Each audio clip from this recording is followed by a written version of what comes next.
this session. Thank you very much, both speakers. Thank you. And we now invite the chair of this session to kindly present tokens of appreciation to our distinguished speakers in recognition of their insightful contributions to today's important discussions. I invite our speakers to please step forward. Professor Pandula Siribathana.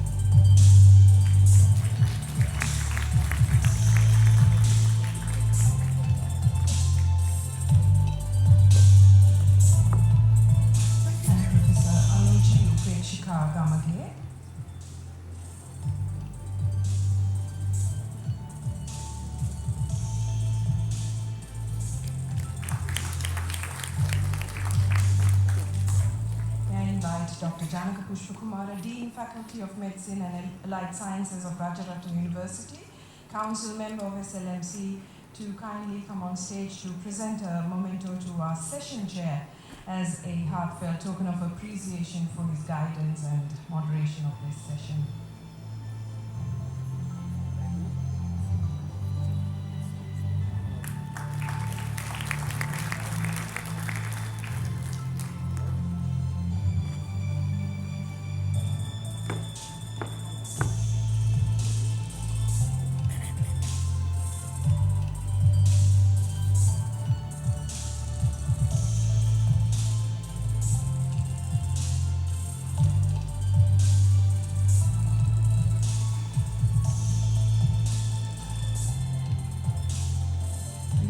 Thank all our distinguished speakers, and I kindly invite you to take your seats as we proceed on to the next item. Ladies and gentlemen, we now come to a distinguished highlight of our program, the keynote lecture titled The Vision and Future Direction of the SLMC, a New Medical Act for Sri Lanka.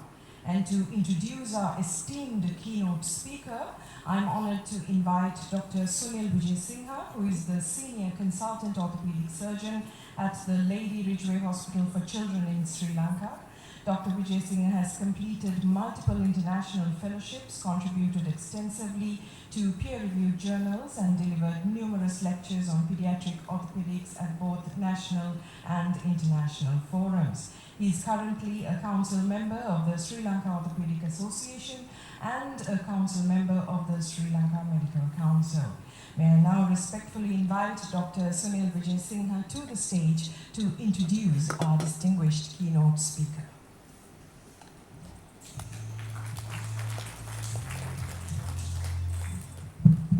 Thank you. As you mentioned, I think we have come to the highlight of the day. And to talk to us on the vision and future direction of the SLMC, a new medical act for Sri Lanka. It is my pleasure and privilege to invite Professor Janaka De Silva to the podium. And he is not a stranger to this audience. He is a very active consultant physician and a council member of Sri Lanka Medical Council. And he is Professor Emeritus of Medicine at University of Kalamia and a council member of the Sri Lanka Medical Council. Over to Professor Janaka De Silva. Thank you, Sunil.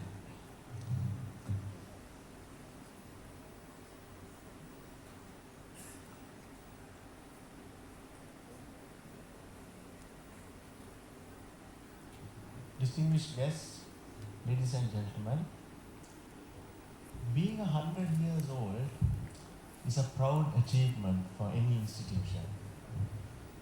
Nevertheless, to remain relevant in the eyes of the public and the profession, we must move and evolve with time, because the number of medical schools, medical education, and medical practice keep changing over time in their nature, scope, specialization, and geographic distribution. And I want to say that here, when I say medical, I actually imply both medical and dental. In addition to this, the expectations and needs of individuals and society have also changed and become more demanding. Oops. Regulators such as the Medical Council have to adapt to the current global trends in medical education and practice, as was espoused the whole of this morning, and be more accommodative of modern societal needs. In a manner to achieve these objectives, and I think my fellow council members will agree with me, we are constrained by a 100-year-old medical ordinance, even with its 32 amendments. Because of this, the council decided on drafting a new medical act rather than enacting even more amendments. And this draft medical act has attempted to rectify the limitations in our old ordinance in keeping with current aims and the objectives of the council. In doing so, we did not try to reinvent the wheel. Lessons learned from regulators in other countries, as well as our own past experiences, were given due consideration when we drafted this act.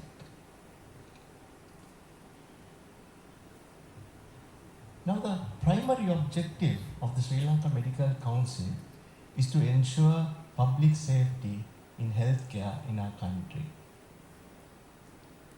It does so by guaranteeing that registered medical practitioners have the necessary skills and experience to practice medicine,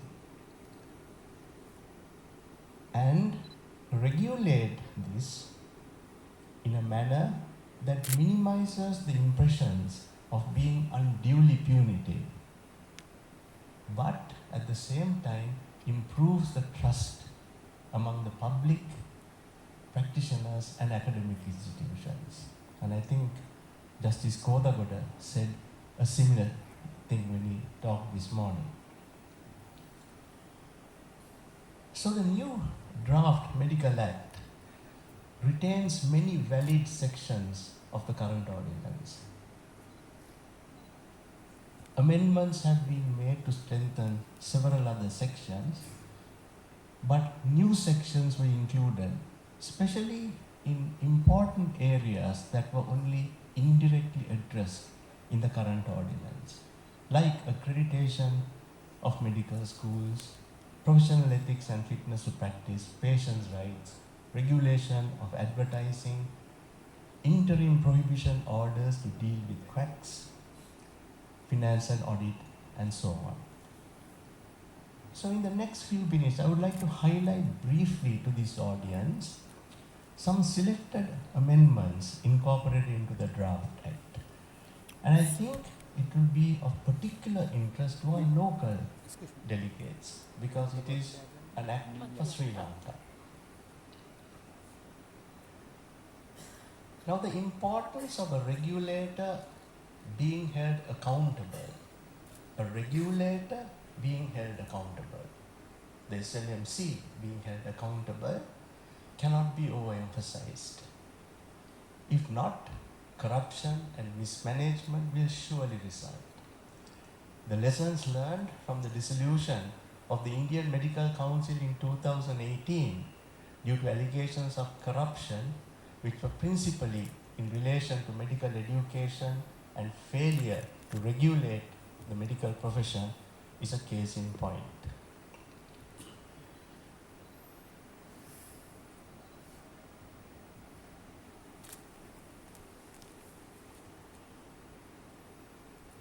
The draft act that we have written attempts to further strengthen the governance of the Medical Council.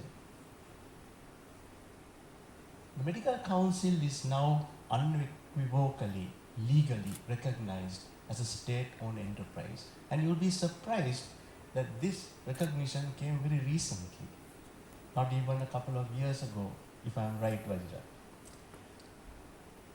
However, with financial and administrative independence. What this means is that we are ultimately accountable to government, to the government.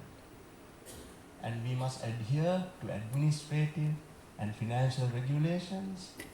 For legal matters, liaise primarily with the state regulator, and that our finances and assets undergo external audit by the government auditor. The new draft act emphasizes these points.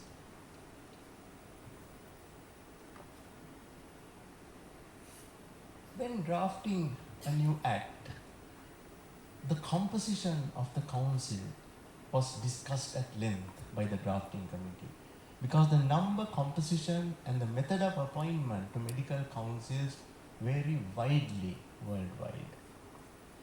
We felt that the numbers should be manageable. It shouldn't be absurdly low, like 4 or 5. And some countries in the past have had a membership of over 100. So it has to be manageable.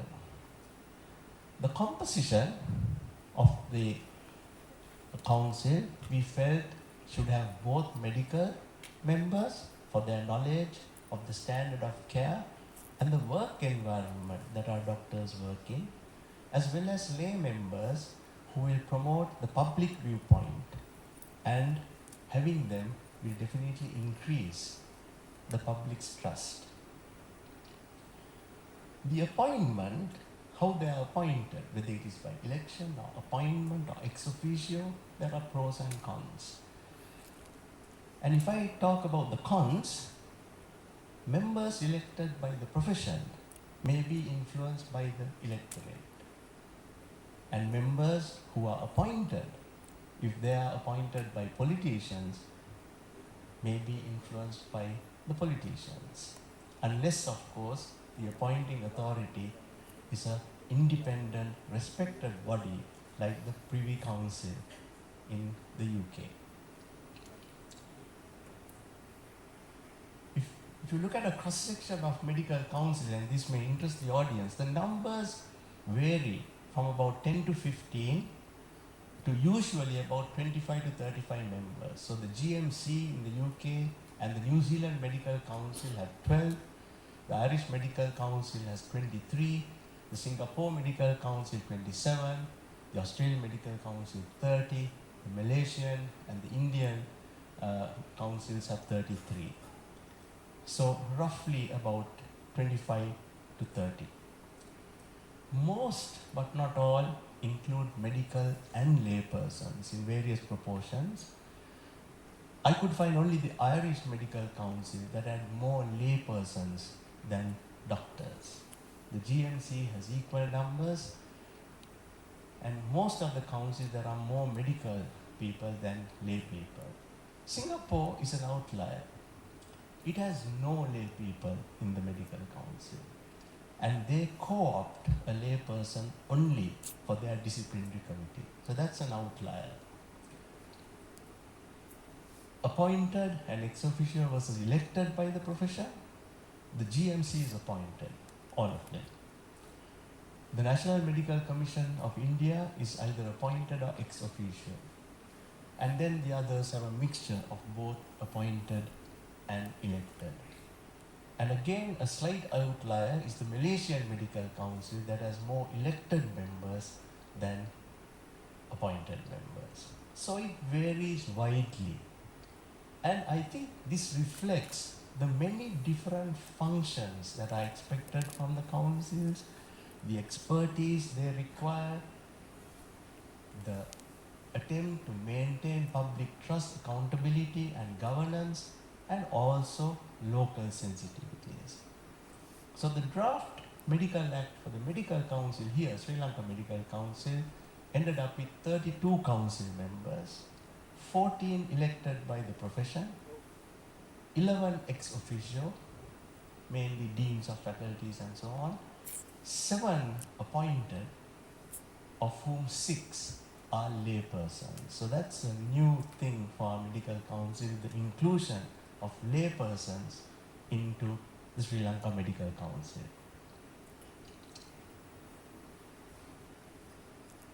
Accreditation is a very important function of a medical council.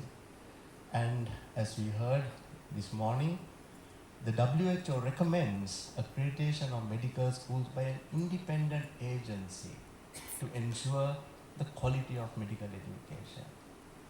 The council performed this function all this time.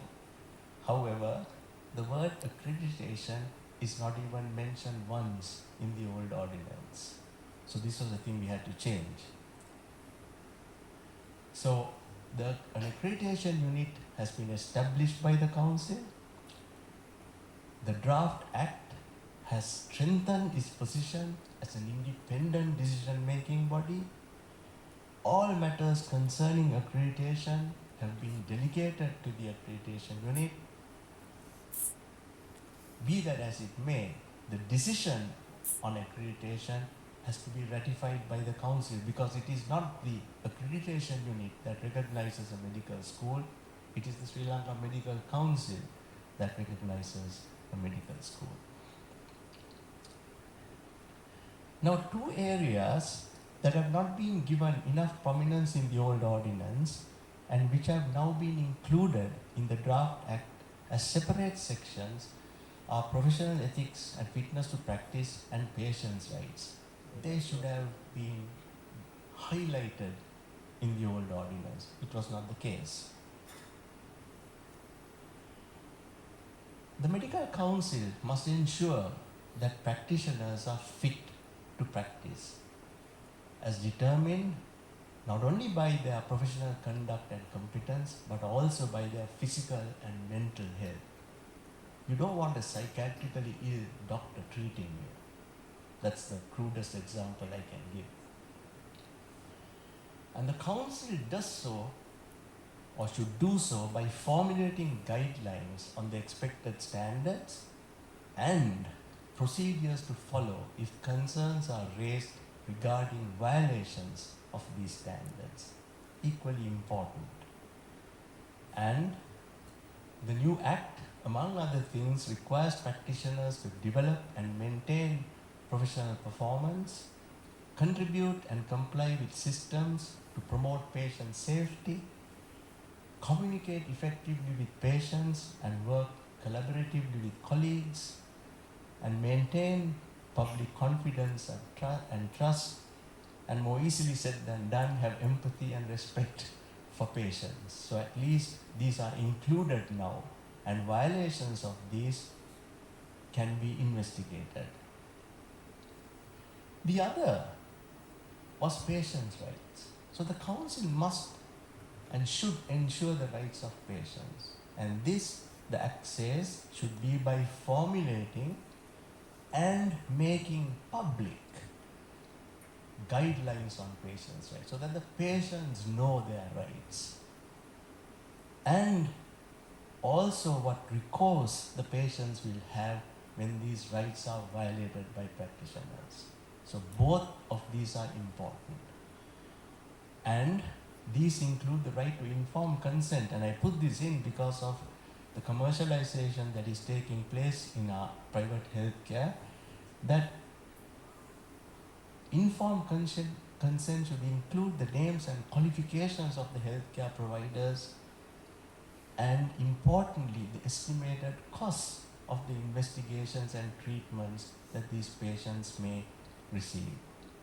The others are the right to refuse consent to treatment, confidentiality, information regarding the illness, and adequate medical leave, which we all know. The draft act, I'm happy to say, carries a section on advertising and telemedicine. It was just talked about a bit earlier. And it stipulates that a practitioner can advertise as being entitled and qualified to practice only in accordance with regulations under that. So I cannot go on the newspaper and say, here is Janaka de Silva, I can cure cirrhosis. So it's now governed by the act, what I can advertise myself about. And mention has been made regarding telemedicine, which is the remote provision of clinical care by using telecommunications and digital technologies, especially about cross-border telemedicine, where the act now stipulates that people should comply with medical licensing and regulations of both the providers and the patient's countries. I don't think it happens these days. There are so many foreign doctors from the region who our patients consult in cross-border telemedicine, which is simply wrong. They shouldn't be allowed to do that unless they are registered here. And the act stipulates that they must adhere to international data protection laws that Pandula was talking about and patient confidentiality protocols of both countries. So when you are doing cross-border telemedicine, your own country and in the country that the patient lives, regulations of both countries should matter. Now to complaints. This is an important area, and I was completely dazzled by Mr. Kodaguda's talk this morning. Now, dealing with complaints is an important function of a regulator, but I think it requires a fine balance. It should minimize the impression of being unduly punitive.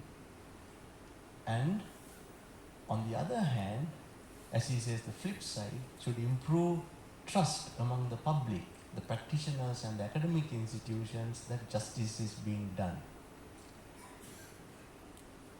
Currently, it is a two-stage process by committees consisting of members of the council, all of whom are medical.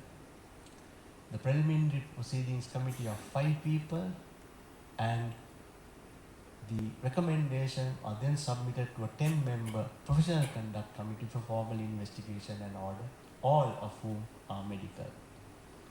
Now the complaints must be in the form of a sworn affidavit, and I must say this would discourage many people from complaining.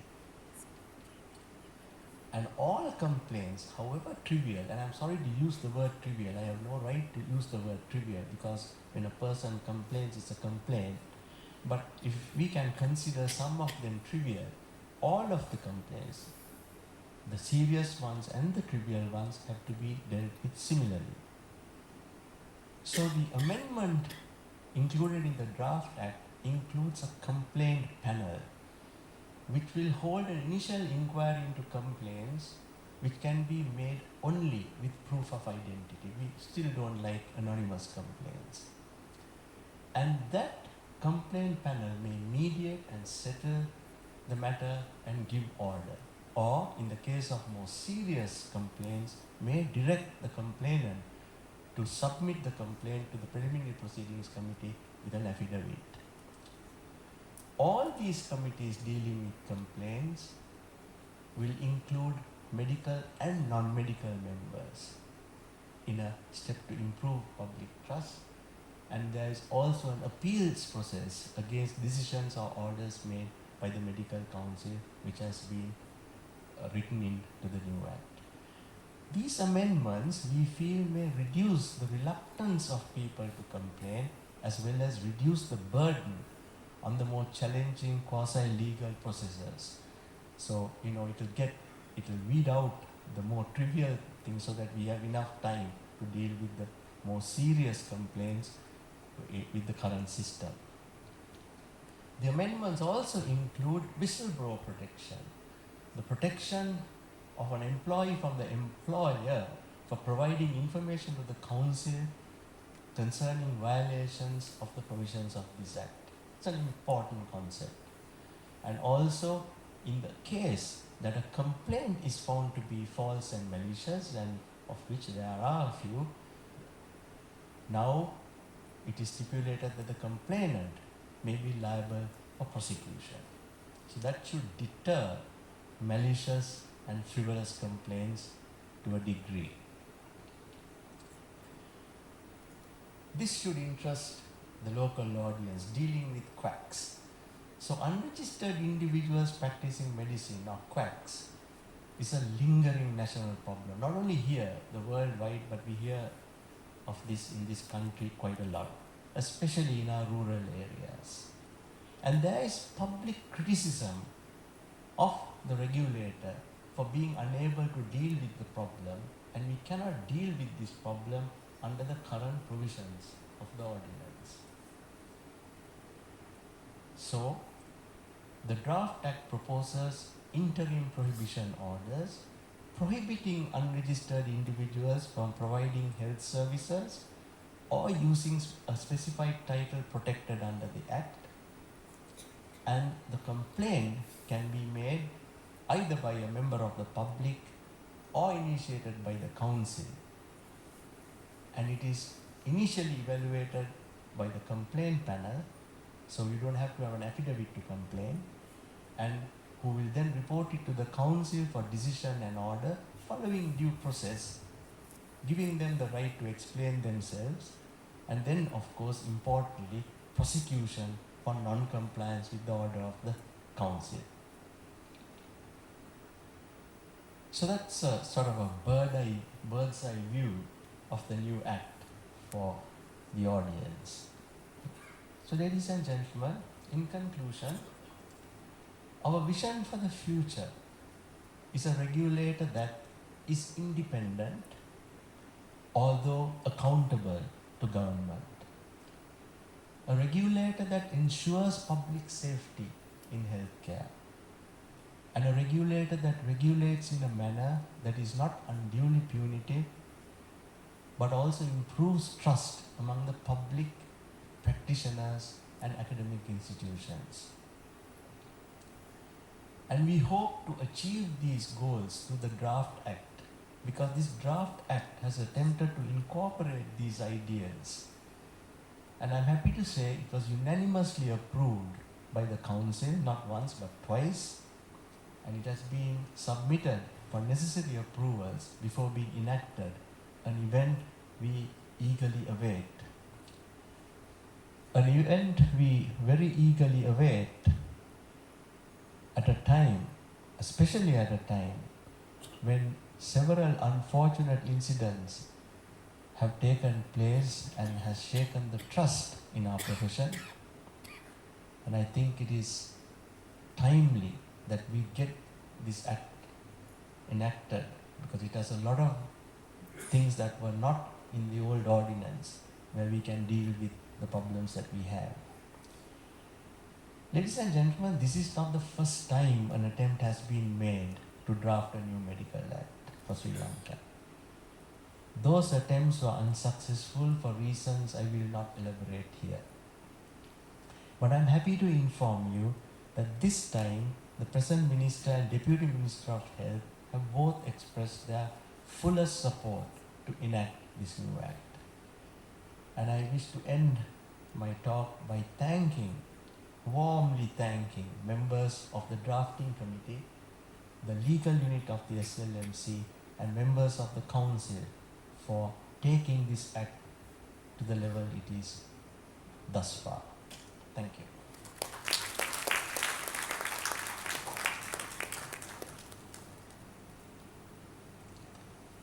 Come and sit here.